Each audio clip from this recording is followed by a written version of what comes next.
Las webs que aparecen aquí, la primera es la nuestra, es la web del Vidalia Salud, es el nombre de nuestro centro y también está detrás de todas las iniciativas que hacemos de asesoramiento terapéutico y también de promoción y distribución de determinados productos en esta línea microbiótica.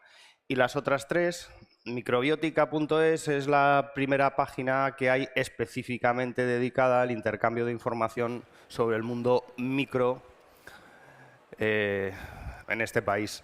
Nutribiota es la página de nutrición simbiótica decana en España y yo diría que también en Europa. Lleva varias décadas promocionando esta visión simbiótica de recuperación de una cultura que atienda a nuestro mundo micro como parte indisoluble de nosotros y de nuestra salud. Y microbiver.com es la página que está detrás de los productos de nutrición simbiótica que nosotros utilizamos en nuestra consulta y que a la sazón pues, es lo único que hay en el mercado que nosotros conozcamos que tiene una visión de verdad simbiótica a la hora de elaborar productos y además de una manera artesanal y desde esa conciencia simbiótica y microbiótica que está detrás, por ejemplo, de páginas como la de Nutribiota.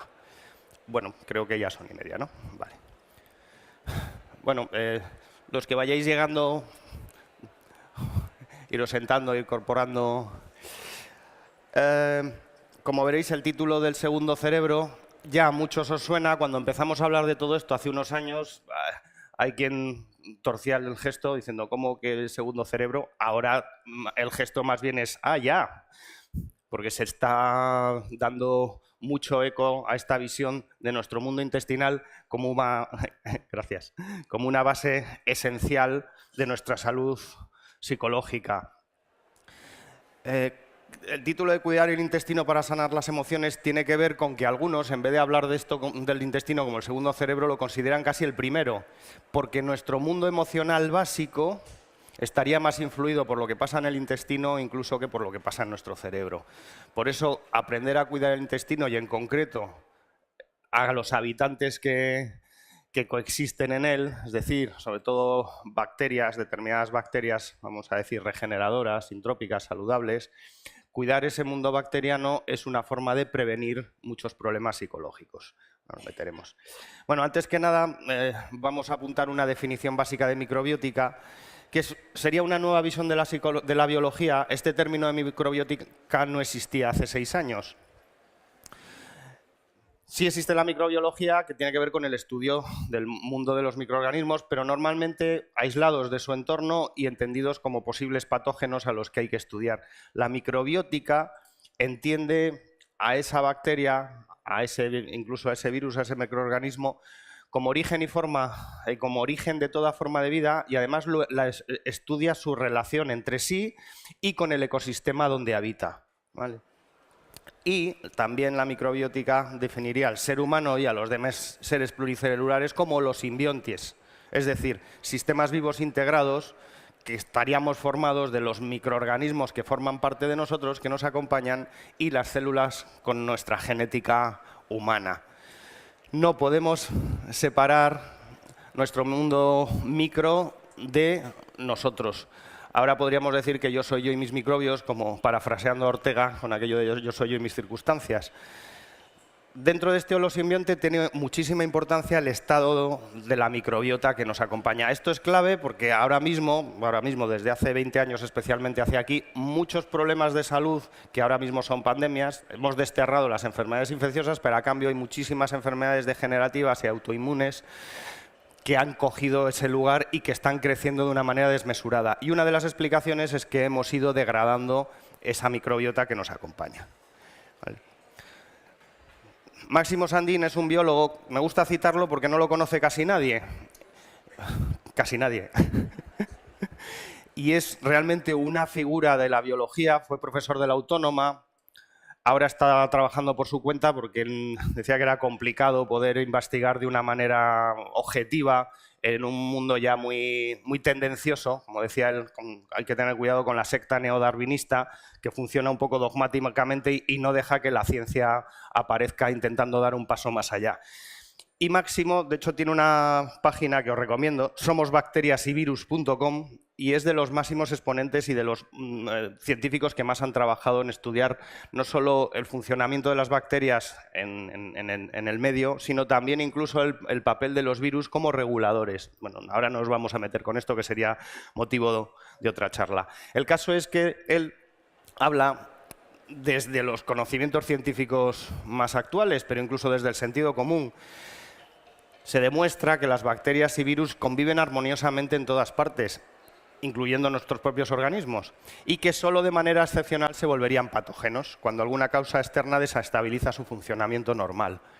De hecho, en un metro cúbico de aire, aquí mismo, ahora, habría más microorganismos que seres humanos sobre el planeta. Si este mundo micro fuera potencialmente peligroso, ninguno de nosotras estaría aquí. Entonces, hay que darle la vuelta a nuestra visión sobre todo esto. Tenemos unos 10 billones de células en nuestro cuerpo y un genoma de 23.000 genes. Con nosotros conviven unos 100 billones de microorganismos que a su vez atesoran un microbioma, es decir, el genoma bacteriano y de los microorganismos en general, que no solo son bacterias, se llama microbioma, que se está intentando hacer también el mapa de los genes de los microorganismos que nos acompañan, porque se ha descubierto que tendría la misma importancia que la que tuvo desvelar el genoma humano. Aquí hablaríamos de 3 millones de genes.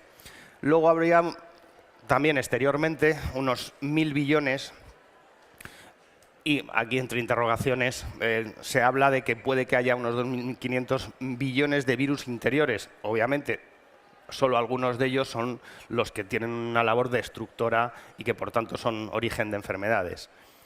El 90% de las células, bueno, ha ido variando. Hace poco hubo un estudio israelí que cambió esta proporción, pero bueno, tampoco tiene mucha importancia, es anecdótico.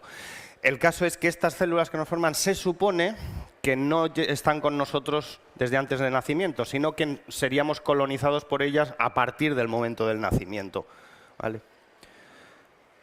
Y en el intestino estaría la mayor parte de estos microorganismos, que aunque son multitud de especies, se comportan como un solo órgano, ¿vale? Con memoria individual y colectiva a la vez. Esto es importante porque también nos habla de una especie de sinergia, de una armonía, de tal forma que hay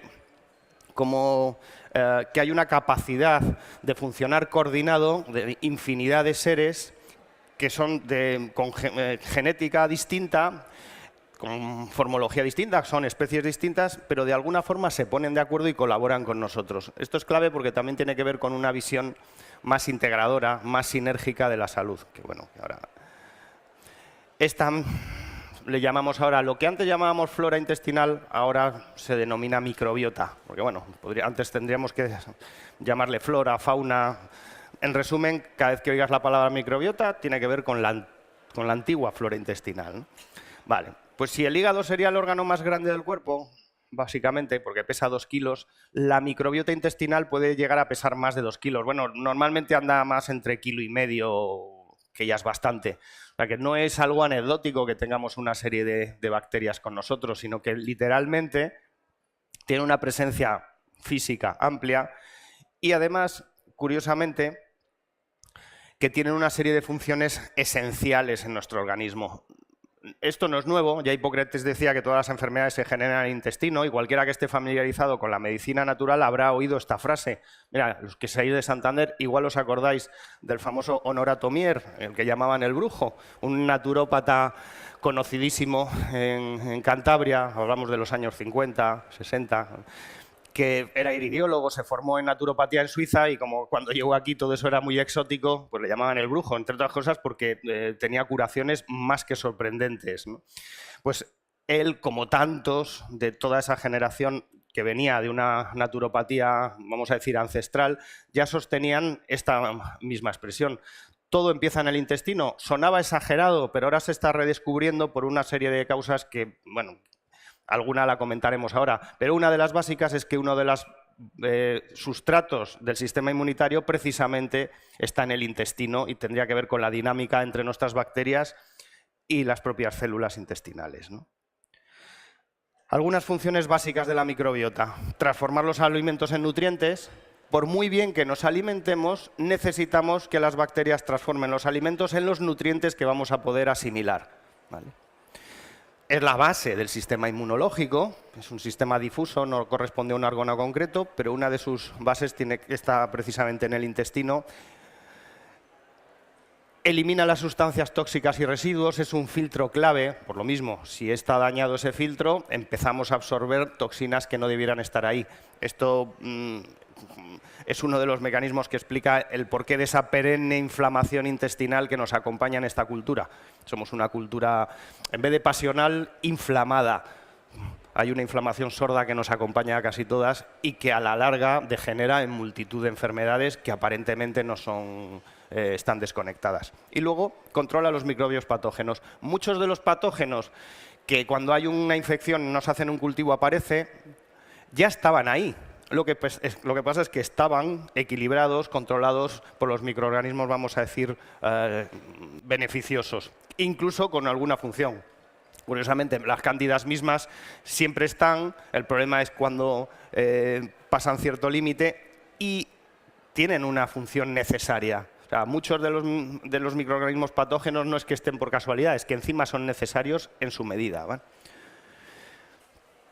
Ya entrando en esta visión del segundo cerebro, bueno, resumiendo mucho, el sistema nervioso se divide funcionalmente en somático y autónomo. El somático es el que adquiere las señales o reconoce las señales que vienen del medio, las procesa y es capaz de comunicarse, de relacionarnos con el medio exterior, ¿vale?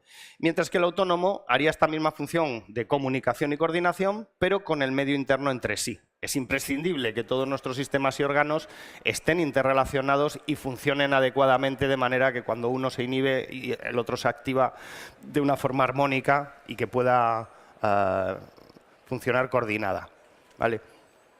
Dentro del sistema nervioso autónomo tradicionalmente se hablaba de dos ramas, simpático y parasimpático. Desde 1998 se añadió el entérico. Se descubrió que hay neuronas tapizando el intestino que tenían unas funciones también claves y se le incluyó como otra, vamos a decir, otra rama dentro del autónomo. Los dos más conocidos tradicionalmente, el simpático y parasimpático, tienen una función reguladora dándose, vamos a decir, la vez el uno a la otra, ¿no? Y en esta danza binaria, como el latido del corazón o la respiración, también simpático y parasimpático se van coordinando para sostener todas las funciones vitales. No vamos ahora a entrar en esto, que no tenemos tiempo, pero vamos. Quien empezó a hablar del segundo cerebro fue este hombre, Michael Gerson, que en 1998 editó un libro que, por cierto, no está todavía traducido al castellano, The Second Brain, y que es el que acuñó este primer término del segundo cerebro, refiriéndose al sistema nervioso entérico, ¿vale? Él comenta que el lenguaje hablado por las células del sistema nervioso abdominal es tan rico y complejo como el del cerebro. Descubrió que no son neuronas que simplemente están ahí para activar procesos como la motilidad intestinal, sino que tienen unas tareas bastante más complejas. Incluso, a partir de él se empezó a hablar de neurogastroenterología, o sea, la ciencia que estudiaría los síntomas de los trastornos psicosomáticos cuando tiene una expresión gastrointestinal, ¿no? Este sistema nervioso entérico tiene 100 millones de neuronas. Es una milésima parte del número de neuronas del cerebro, pero son más que las neuronas de la médula espinal. Es decir, que tienen una función no anecdótica precisamente en nuestra salud. Se encargaría de controlar el sistema gastrointestinal, pero también, según Gerson y a partir de otros investigadores, se afirma que el bienestar emocional cotidiano también dependería de mensajes que el cerebro intestinal envía al cerebro. De cada 10 comunicaciones a través del nervio vago, el nervio vago une intestino y cerebro. Esta conexión explicaba el que cuando tenemos una preocupación, por ejemplo, un estado de estrés, un pensamiento que nos agobia, eso afecta a nuestra digestión. Cualquiera que ha tenido una úlcera o se le ha creado un nudo en el estómago conoce esto de sobra. Pero se ha descubierto algo más interesante, que de cada 10 comunicaciones que hay a través del nervio vago entre cerebro e intestino, 9 van del intestino al cerebro por cada una que va del cerebro al intestino. Simplificando mucho, esto vendría a decir que es 9 veces más importante lo que el intestino le dice al cerebro que lo que éste le dice a la barriga. Eso de que pensamos con el estómago, como se decía así en plan de chiste, parece que no estaba tan equivocado a la postre. Algunas funciones de la microbiota intestinal, en concreto referidas al sistema nervioso. Una, gran parte de los neurotransmisores, que son las sustancias que utiliza el sistema nervioso para comunicarse entre sí, se generan en el intestino. Para que os hagáis una idea, la serotonina, que seguro que os suena, porque todo el mundo habla de la serotonina o del triptófano como precursor de la serotonina y su importancia en los estados de ánimo depresivos. De hecho, los principales psicofármacos que se utilizan para paliar la depresión son inhibidores de la recaptación de serotonina. Simplemente pretenden que siga habiendo serotonina en sangre presente, que el cuerpo no la reabsorba. Y con esto se supone que tendrían una función antidepresiva. Se supone porque, bueno, aquí habría que hablar mucho, pero también es tema de otra charla. Pues curiosamente, el 95% de la serotonina se secreta en el intestino, con lo cual sería mucho más racional trabajar protegiendo la microbiota para asegurarnos de que hubiera una producción estable de serotonina que seguir empeñados en trabajar más a nivel cerebral. La dopamina, que es el neurotransmisor que se encarga de los procesos de refuerzo. Aprendemos gracias a la dopamina, hacemos algo, nos sale bien, ¡pum!, aparece una descarga de dopamina, eso nos da satisfacción y entonces se nos queda reforzado el aprendizaje. Por tanto, también está detrás de la motivación y también es cuando está en déficit del Parkinson. Pues el 50% de la dopamina se secreta en el intestino y así hasta 30 neurotransmisores más. También genera, las benzodiazepinas son los tranquilizantes que conocemos en su versión sintética, los naturales también los genera el intestino. Cuando hablamos de los genera el intestino, digamos que quienes se encargan de la labor serían nuestras bacterias y el laboratorio sería el intestino. En esa interacción es donde se crea todo esto que estamos comentando. Y, por tanto, sería el sustrato de las emociones básicas. Cuando hablamos de campo emocional positivo o negativo, bueno, también esto sería para profundizarlo. A ver, todo en la naturaleza, como en nuestros procesos fisiológicos, funciona con un mecanismo de acción y de inhibición. Digamos que todo funciona en pares de opuestos. Al final, el famoso yin-yang de los chinos y esta visión dualista, poética, realmente tiene que ver con una manera metafórica de expresar algo que científicamente está más que comprobado. Que todo funciona aquí según un proceso, una dinámica dual. Entonces, curiosamente, todas las emociones también tienen esta dinámica. Es decir, existe tranquilidad y existe ansiedad, ¿no? Lo mismo que existen, vamos a decir, unas células que tienden a la putrefacción y otras que tienden a la fermentación, unas que son oxidativas y otras que son antioxidativas, etcétera, etcétera. Entonces, también nuestras emociones funcionan según este par que podríamos aquí llamar campo positivo-negativo. Esto es clave porque es una de las explicaciones de por qué el regenerar la microbiota, aparte de porque facilite todos los procesos que hemos comentado antes, de fabricar los neurotransmisores, etcétera, etcétera, también sería una manera de devolver al estado fermentativo, conservativo, nuestro mundo bacteriano, que por tanto tendería hacia la antioxidación, hacia la alcalinización y también generaría como residuo una emoción, vamos a decir, positiva, agradable, de esto está yendo bien, está yendo hacia la fermentación, frente a lo que sucede cuando está en putrefacción nuestro intestino. Esto suena muy fuerte, pero cuando tenemos esas flatulencias especialmente olorosas, hinchazón abdominal, determinados desarreglos, también estreñimiento, contrario, diarrea, etcétera, etcétera, todo eso son síntomas de una disbiosis, de un desequilibrio intestinal que está hablando de que ese tubo digestivo que tendría que ir hacia la fermentación está yendo hacia la putrefacción. Entonces tienden a poblarlo más bacterias patógenas que son las que sobreviven en un medio ácido y en un medio oxidativo. Entonces, cuando están presentes estas, la emoción que aparece como concomitante es de desagrado, de desaliento, de sensación de congestión. Las emociones tienen una función muy concreta que es orientar nuestra acción. Entonces, una emoción grata, de liberación y alivio, nos dice qué bien, está todo yendo correctamente, sigue por ahí. Una emoción de desaliento y de cargazón, de enojo o de ira, nos está diciendo esto está yendo hacia la entropía, hacia el caos. Disculpad que esté hablando así de rápido, espero que aún así dé para procesar. Bueno, a algunos os sonarán todos estos términos, diazepam, lorazepam, alprazolam, Valium, Librium, turú. Pues tenemos un laboratorio farmacéutico muy apañado porque nos sale muy bien de precio, que se encarga de segregar todo esto por nosotros si nosotros nos ocupamos de tenerlo en orden, que eso es lo que precisamente en esta cultura no se hace ni... Bueno, uno de los abuelos de la psiquiatría contemporánea, cualquier psiquiatra lo conoce de los libros de historia de la psiquiatría, que ya decía esto: la sede principal de la locura se ubica en la región entre el estómago y los intestinos. Y, en plan, poniéndole enfrente, el presidente de la Sociedad Española de Patología Digestiva hace 3 o 4 años. Cambiar la flora bacteriana intestinal predeterminada puede variar la conducta. La interacción entre cerebro e intestino está comprobada y eso abre la puerta al futuro. No estamos hablando de un naturópata, ¿vale? Una afirmación que ahora mismo está más que validada. Gran parte de las dolencias psíquicas como depresión, ansiedad, autismo, trastorno por déficit de atención, entre otras, tienen un elemento común.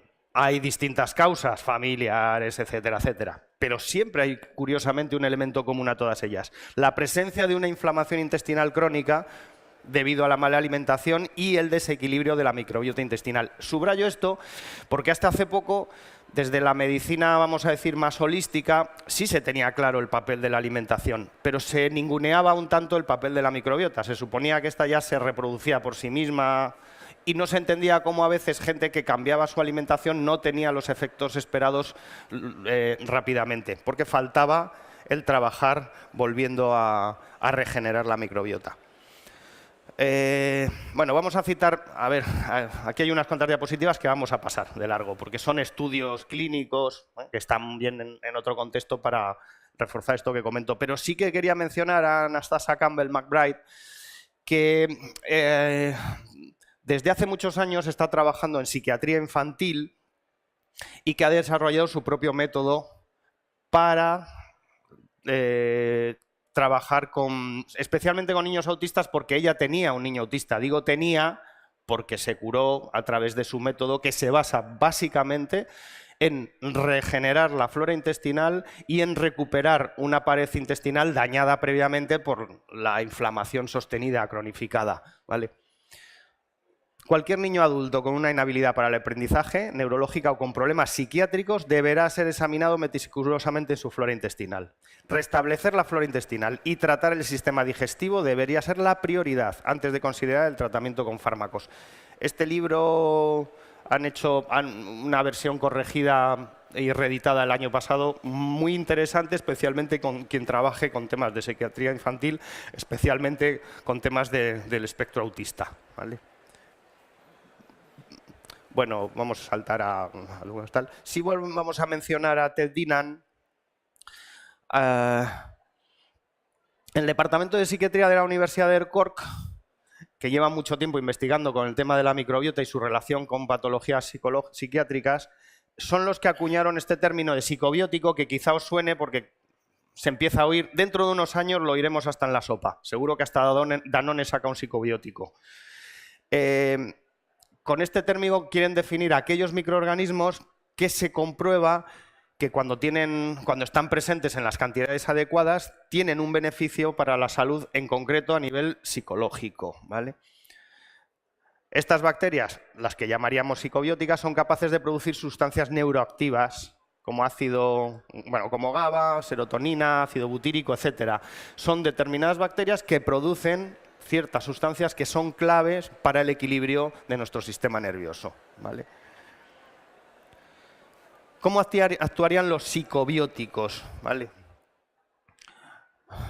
Por de pronto, en el intestino, bueno, esto es un ejemplo con la serotonina, ¿no? Las células del sistema nervioso entérico producen serotonina. ¿Vale? Esto envía señales al cerebro, no solo se utiliza, porque por ejemplo la serotonina se sabe que regula la motilidad intestinal, pero obviamente sabemos que tiene más funciones. Y se sabe que puede llegar al cerebro, que pasa la barrera hematoencefálica. ¿Vale? El sistema inmunitario intestinal, ¿vale?, también queda regulado a partir de un equilibrio. A ver, muchos problemas psicológicos tienen que ver con un estado inflamatorio. La psique no está separado de lo físico.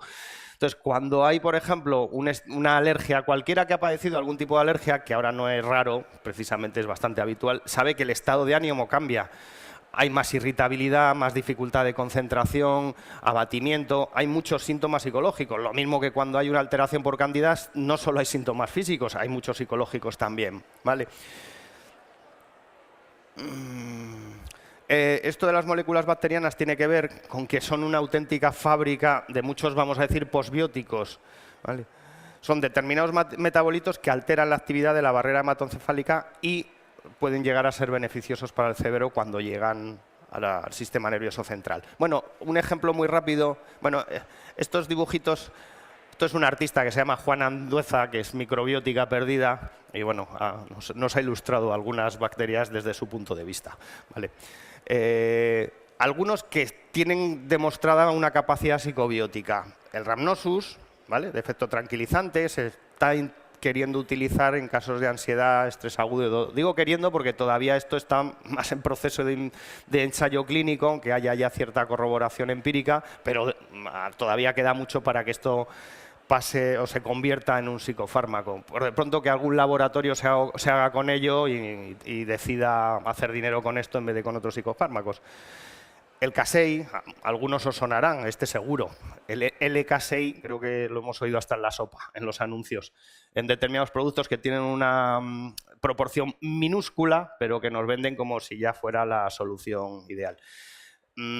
Para el tratamiento de la fatiga crónica, el Infantis, que ayuda a normalizar los cambios de comportamiento y puede ser útil en casos de depresión. El Subtilis, que produce dopamina, lo que os comentábamos antes, que tiene que ver con el reforzamiento. El famoso Acidophilus, que además también se considera que tiene un cierto efecto psicobiótico porque tiende a ser analgésico, a evitar ciertos o a disminuir el dolor. A ver, esto vamos a hacer solo una salvedad con todo esto. Como os hablaba antes del campo y de la sinergia, a ver, si yo cojo sal, cojo aceite, cojo ajo y cojo arroz y pruebo cada cosa por separado, pues tengo una experiencia.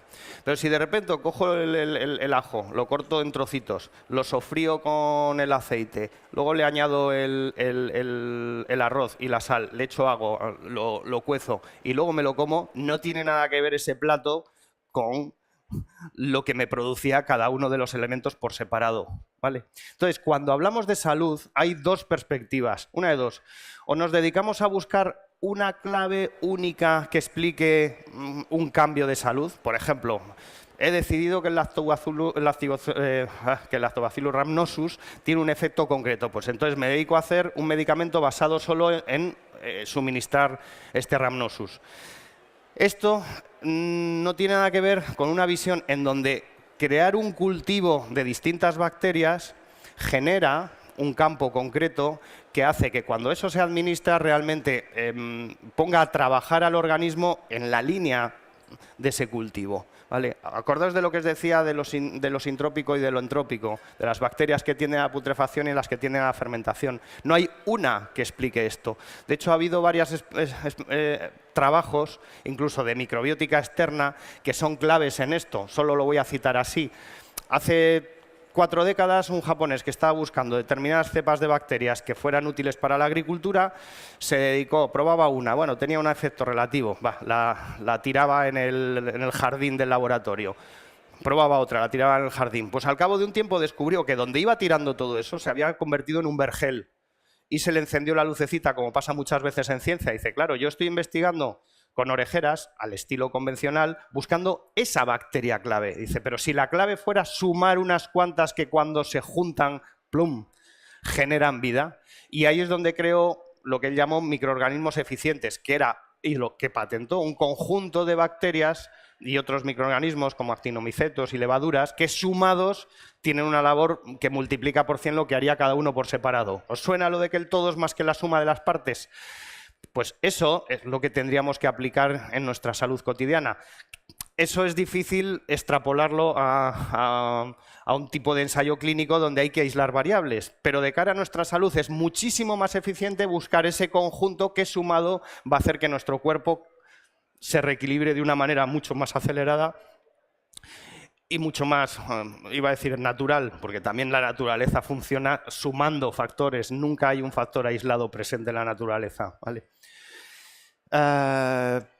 Bueno, estos son distintos estudios. Ahora mismo, en los últimos años, está habiendo una fiebre, entre otras cosas, porque, por ejemplo, en Estados Unidos se está gastando muchísimo dinero en la investigación en esta línea. Entonces, cada vez hay más ensayos clínicos de todo tipo que corroboran el efecto de la disbiosis intestinal correlacionando con, por ejemplo, una mayor incidencia de depresión, de ansiedad, de irritabilidad, falta de concentración, etcétera, etcétera. Y, al revés, de cómo corrigiendo esta disbiosis intestinal empiezan a mejorar muchos síntomas psicológicos, ¿vale? Bueno, el primero fue interesante porque en Dinamarca durante bastantes años se dedicaron a seguir la pista a 73.000 usuarios de la sanidad pública. Entonces ahí fue fácil hacer un estudio correlacional y encontrar que cuando había un indicador de determinada enfermedad inflamatoria, si hay una inflamación intestinal es porque hay una disbiosis intestinal. Por eso es fácil deducir la disbiosis a partir de indicadores inflamatorios. Entonces se daban cuenta de que esto predecía un mayor riesgo de depresión, ¿vale? Pues estudios como este hay cada vez más. Este es curioso por la cantidad de población. Bueno, hay más, disculpad, pero esto lo vamos a ir saltando. Bueno, esta la citamos simplemente porque, primero porque esto es de hace unos meses y porque, bueno, una investigadora de estas que acabaron exiliándose y trabajando en Washington. Porque hay estudios en las dos direcciones. También se encuentra que cuando hay determinadas bacterias, vamos a decir, patógenas presentes o que empiezan a predominar en el intestino, también generan determinados metabolitos que en vez de ser beneficiosos, como los que comentábamos antes, pueden estar influyendo en enfermedades graves como Alzheimer, Parkinson o algunas autoinmunitarias, ¿vale? Bueno, ¿qué hora es? Las 12. Vale. Bueno, a ver cómo resumo esto. Sí, perfecto. A ver, algunos principios básicos de la... Nosotros llamamos psicología sintrópica a ese acercamiento desde la psicología a una visión integradora que tenga en cuenta todo esto que hemos comentado de la microbiótica y de la necesidad de reconocer cómo determinadas asociaciones sinérgicas favorecen la salud. Por eso hay determinados principios que hemos incorporado dentro de lo que llamamos psicología sintrópica. Uno, de que somos solo simbiontes. Luego, el tener en cuenta siempre, cuando hablamos de psicopatología, la interacción entre la dieta, la microbiota, el sistema nervioso entérico, el cerebro, el sistema nervioso central, las emociones, el comportamiento social, nuestro sistema autónomo, como hablábamos. Esto lo comentamos un poco más en la charla del viernes, así que bueno, lo vamos a saltar. En resumidas cuentas, la psicología sintrópica reconoce que la naturaleza tiende a la autorregulación. Punto 1. No tendemos hacia el caos y a la entropía a menos que nos atiborremos de medicamentos o algo similar, sino que nuestra naturaleza, si la dejamos tranquila, tiende a la salud. Y cuando digo dejarla tranquila, me refiero a tratarla de la manera adecuada. Con nuestra alimentación en todos los sentidos, vamos a decir, no tóxica, sino más energética, entre otras cosas. También hablamos más de esto el viernes, así que bueno, no lo salto.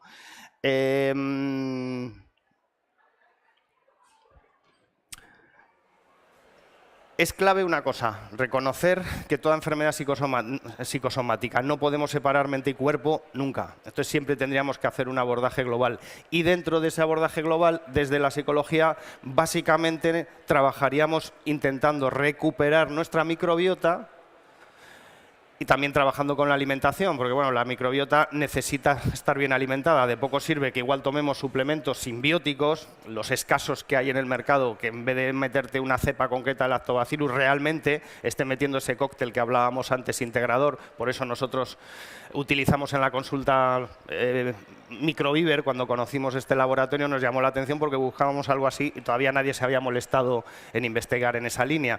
Pero solo eso no sería necesario. Obviamente luego tienes que tener en cuenta una alimentación que proteja esa flora que está regenerando, ¿vale? Por tanto, algunas de las claves de la psicobiótica, entendido como esa parte de la psicología o de la psicología sintrópica que utilizaría los microorganismos como vehículo de salud, sería primero hacer una desintoxicación y regeneración intestinal. Un intestino ya con un desequilibrio microbiótico a lo largo del tiempo y con una inflamación crónica empieza a tener dañada su pared, la pared intestinal, con lo cual la absorción cambia, aparece una permeabilidad intestinal, empiezan a colarse sustancias que no debieran estar ahí y que a su vez vuelven a generar más inflamación en un círculo vicioso que, bueno, que conocemos algunos más, que padece algún tipo de enfermedad inflamatoria intestinal, pero todos indirectamente, porque hasta la artritis reumatoide ha empezado tiempo atrás con alguna inflamación intestinal que se ha sostenido en el tiempo. Entonces, primero habría que hacer una desintoxicación y regeneración intestinal, tener en cuenta una dieta que sea simbiótica, es decir, que comamos pensando en lo que nuestras bacterias saludables van a ingerir para que lo transformen en los nutrientes que necesitamos. Esto es un detalle curioso porque hay mucha gente que dice yo me hincho a harinas refinadas, dulces, hidratos de carbono y me encanta ponerme hasta arriba de bebidas carbonatadas, pues será que me lo pide el cuerpo. Ya hace mucho tiempo se sabe que cuando te predominan bacterias patógenas, ellas te están diciendo come esto, come esto, come esto. Cuando tenemos las bacterias saludables, curiosamente nos empiezan a apetecer otras cosas. Nos atrae el sabor de los fermentados, de lo integral. Lo de no puedo con el sabor del arroz integral. A ver qué pasa cuando empiezas a tener la flora en condiciones. Te pide el cuerpo arroz integral. Lo digo porque habría que tener en cuenta que hay que hacer un reseteo también hasta en esto. De hecho, muchos problemas de obesidad tienen que ver con que, y además esto está más que estudiado, las bacterias en el intestino de una persona obesa suelen ser distintas a las de una persona delgada. Y esas bacterias le están pidiendo muchas veces a la persona obesa que consuma lo que todavía le van a hinchar más. Así que, en realidad, somos un poco marionetas en manos de nuestras bacterias más de lo que creemos, empezando por nuestros gustos, nuestra manera de pensar y las emociones que nos sostienen. Habría que eliminar alimentos oxidativos que acidifican, que crean toxemia y aportar eso, alimentos simbióticos, vegetales, ecológicos, fermentados, siempre integrales. Bueno, esto nos vamos a meter. Y luego con una suplementación nutricional de vitaminas, minerales, grasas insaturadas, psicobióticos y suplementos simbióticos. Insisto, en esta cultura, si fuéramos japoneses, todo esto nos sonaría normal, porque desayunaríamos miso, nos encantaría el tempe, sazonaríamos con tamari, incluso, no sé si sabéis que los chinos que toman tanto arroz, una manera tradicional de consumir el arroz era cocinarlo y luego dejarlo fermentar 2 o 3 días, y ya se lo tomaban un poco fermentado, lo mismo que las ensaladas.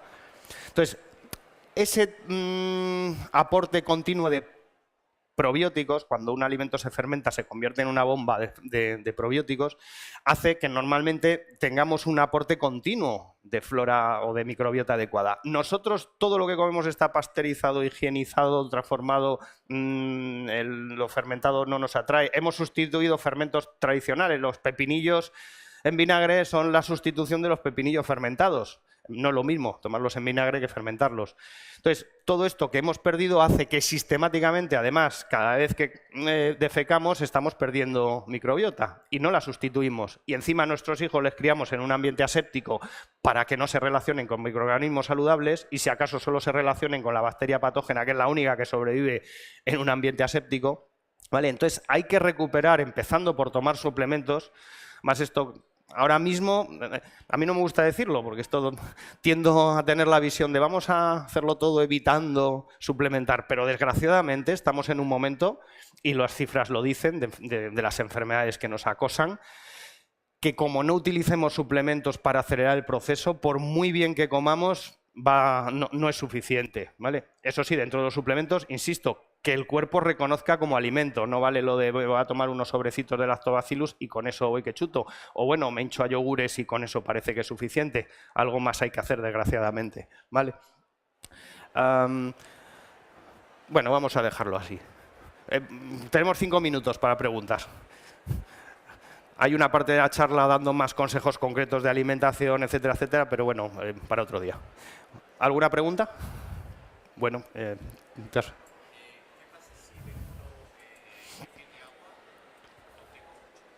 si lo mezclas, no lo he probado nunca. No te sé decir.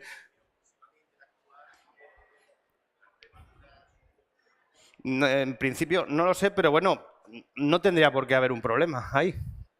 En realidad, si lo tomas separado, seguramente se va a mezclar también en tu intestino.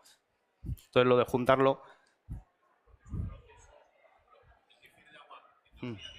Sí, y la kombucha tiene...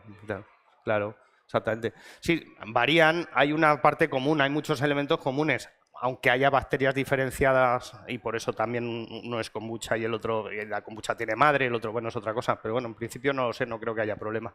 ¿Vale? Por allí. Que alguien me traduzca la pregunta. Sí. ¿Del evento? Ah, bueno, hay unos cuantos. Alimentos oxidativos, por ejemplo, las harinas refinadas son alimentos oxidativos. ¿Vale? Digamos, todo lo que son alimentos procesados y refinados ya son alimentos oxidativos. El azúcar blanco es el alimento oxidativo por excelencia. Es una maravilla. Si queremos oxidarnos y acidificarnos rápido, nos conviene tomar mucho azúcar. Entonces, a partir de ahí, todos los alimentos que contengan azúcar lo son, desde las sopas de sobre al ketchup o los refrescos, sobre todo alguno oscuro que tiene en España, por cierto, 10 veces más azúcar que en Europa, no sé por qué. Entonces, pero en general, todo lo que no son alimentos naturales, por ejemplo, vegetales, cereales cuando son integrales, fruta, incluso, vamos a decir, la carne en su dosis adecuada, sí que serían alimentos que no tienen por qué ser oxidativos. Lo digo porque la proteína animal se supone que acidifica y tal, y es cierto, pero bueno, en su proporción no llega a alterar el medio. Eso sí, si es una carne ya que primero se ha sido tratada con antibióticos preventivamente, que también te vas a comer, pues a su vez sí pasa a ser oxidativo en el sentido que también estás metiendo un tóxico para las bacterias intestinales. Y luego el alcohol en exceso, sobre todo los alcoholes no fermentados, sino los destilados, y la medicación en exceso. Hay mucha medicación que se tiende a cronificar. Por ejemplo, los antiinflamatorios están diseñados para usarse un corto tiempo. Pues hay gente que los usa de seguido. Psicofármacos como los ansiolíticos nunca debieran prescribirse más de un tiempo. Pues ahora es bastante habitual que alguien que empieza a tomar un ansiolítico cotidianamente ya siga hasta que se muere tomándolo. Curiosamente, además, cuanto más edad tienes, más peligrosos son el uso de benzodiazepinas de continuo, pues aún así se utiliza. Entonces, bueno, todo esto pueden ser ejemplos. Bueno, tú.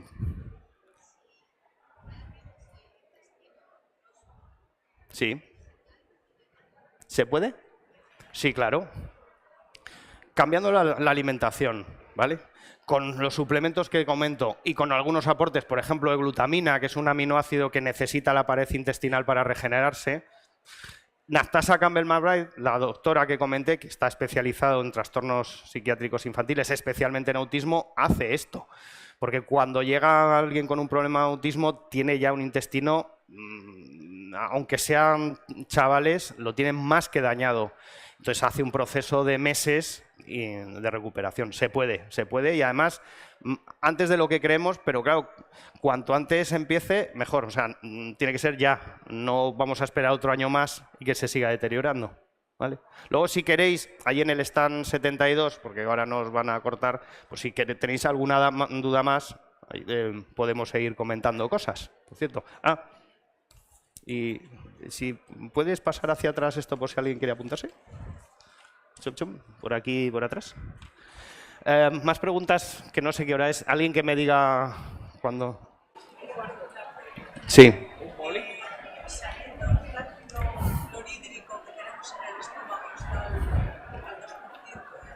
Cuando tomamos esas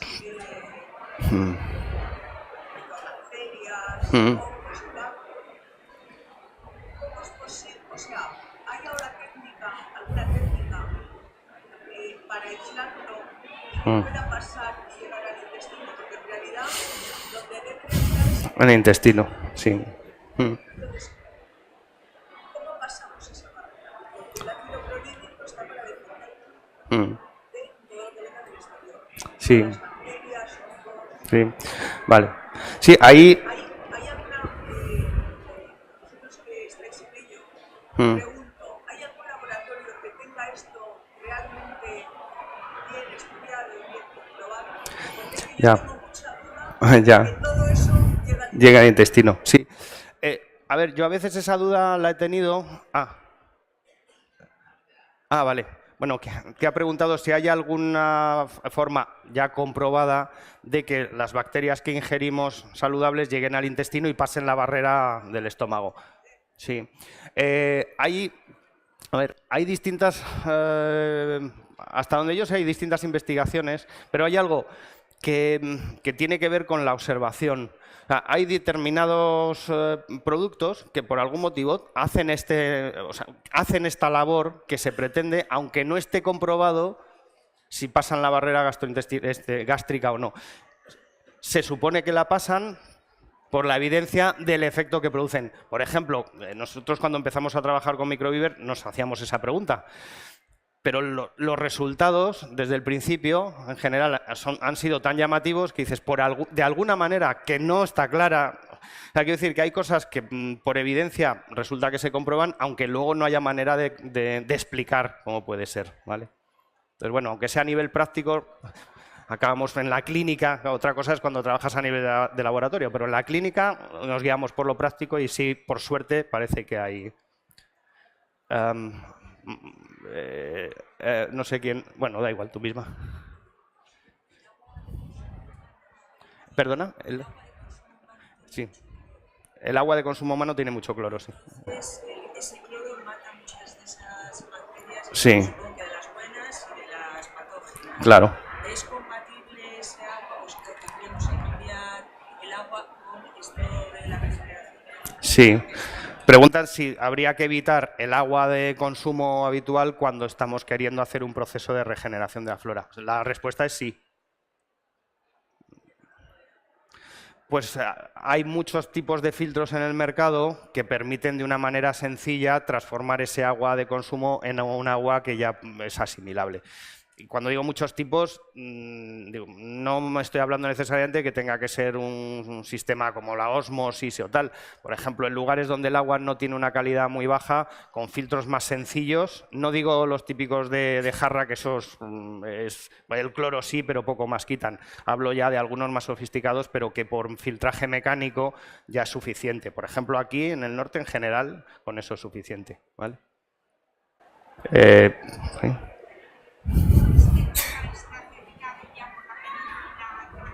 Si está todo esto aceptado por la medicina tradicional, sí. De hecho, comentaba antes que hay muchísima investigación que se está haciendo en esta línea. ¿Por qué? Porque se ha llegado a un límite. O sea, por ejemplo, ya se sabe, ya sabéis, el concepto de superbacterias os sonará, que son bacterias que se hacen tan resistentes a los antibióticos que no hay manera de matarlas.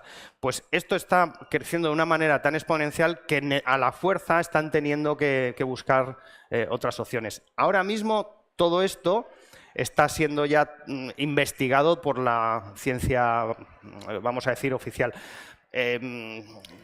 Con algunas salvedades que, bueno, tampoco vamos a comentar ahora, pero efectivamente, de aquí a muy poquito tiempo lo vamos a ver incluso en la medicina, en la propia seguridad social ya se empieza a trabajar en esta línea. Aquí mismo, en Cantabria, ya hay una línea de trabajo práctico muy interesante.